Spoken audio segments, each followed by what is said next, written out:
వాళ్ళ విధానమే దోచుకో, పంచుకో, తినుకో, ఇదే పాలసీ ఉంటుందని చెప్పారు. విన్నారా ఎవరన్నా? ఇవాళ అమ్మవారి ఆలయంలో కొట్టేసిన డబ్బులు, ఇది కొట్టేసిన డబ్బులు.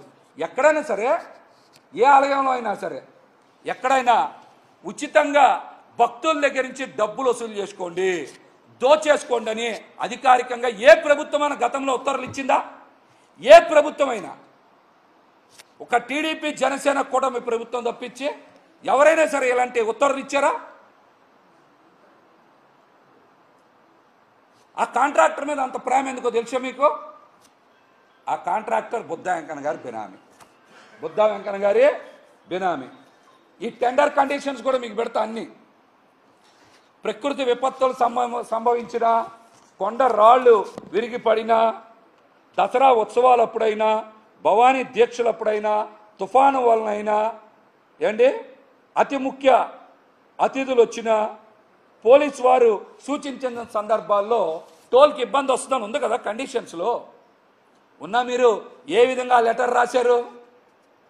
ఏ విధంగా ఎండోమెంట్ కమిషనర్ ఉత్తర్వులు జారీ చేశారు? ఏ విధంగా ఉత్తర్వులు జారీ చేశారు?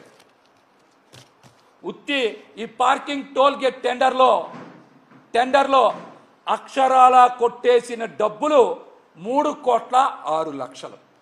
3,06,00,000.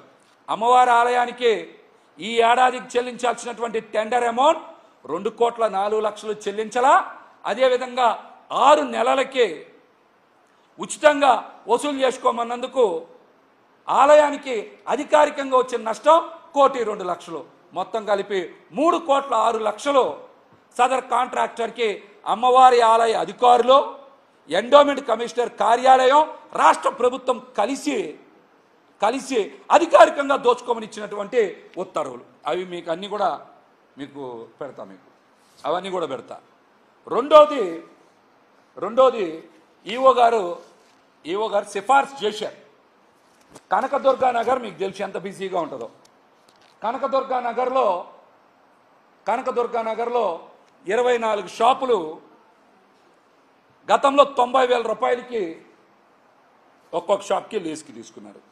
దాని మీద 18% జిఎస్టీ. అంటే ఒక్కొక్క షాపు నెలకి దగ్గర 1,06,000 కట్టాలి. దగ్గర 1,06,000 అమ్మవారి ఆలయానికి చెల్లించాలి. ఇది ఎప్పుడు 2022లో వాళ్ళు ఒప్పందం చేసుకున్నారు. కొంతమంది పైన ఉన్నారు, వాళ్ళందరూ కూడా కిందకే వచ్చారు. కనకదుర్గా నగర్లో బ్రహ్మాండంగా షాపులు పెట్టుకున్నారు, వ్యాపారాలు జరుగుతున్నాయి. కొంతమంది బకాయిలు ఉంటారు, అది సర్వసాధారణం. కొన్ని షాపులు కట్టరు, వాళ్ళకున్న ఇబ్బందులు ఏదో మనకి తెలియదు. కొంతమంది కట్టకపోవచ్చు. 24 షాపులు ఇష్టపడే కదా అక్కడికి వచ్చారు.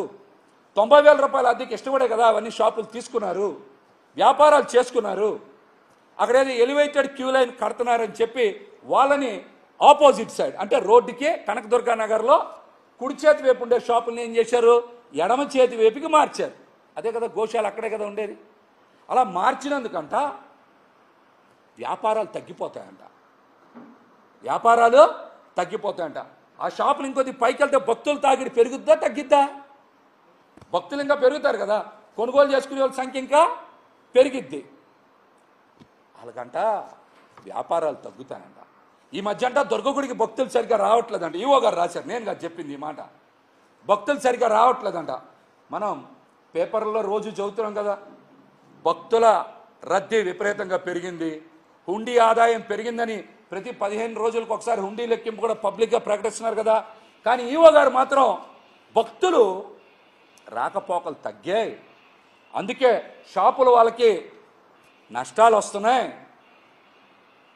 కాబట్టి వాళ్ళకి 40% మధ్య తగ్గించి 3 సంవత్సరాల పాటు కాల పరిమితి పెంచాలని చెప్పి సిఫార్సు చేశారు.